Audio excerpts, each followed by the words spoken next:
নজর রাখবো পরবর্তী সংবাদে। 24 ব্রু স্টুডেন্ট ফেসিলিটেশন কাম সোশ্যাল গ্যাদারিং এর আজকে বিশেষ অনুষ্ঠানের আয়োজন করা হয়। অনুষ্ঠানটি হয় আগরতলা টাউন হলে।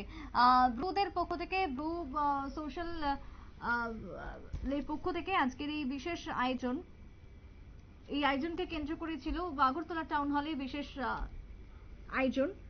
ব্রু সুংবনাই এর আজকের আয়োজনকে কেন্দ্র করে কি বক্তব্য উঠে আসছে শুনুন।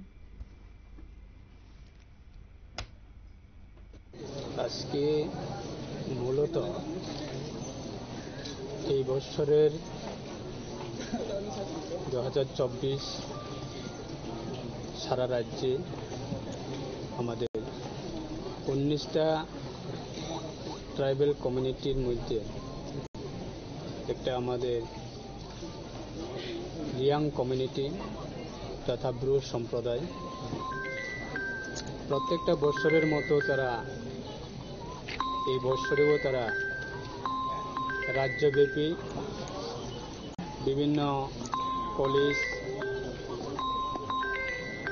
এবং বিভিন্ন স্কুল থেকে আগত তাদের মন্ত্রী শুক্লাচরণ নোয়াতিয়ার বক্তব্য আপনারা শুনলেন। ব্রুদের পক্ষ থেকে আজকের বিশেষ আয়োজনকে কেন্দ্র করেছিল ব্যাপক উৎসাহ উদ্দীপনা সংশ্লিষ্টদের মধ্যে। ছোট্ট একটা বিরতি নেব, ফিরে আসবো বিরতির পর, সঙ্গে থাকুন।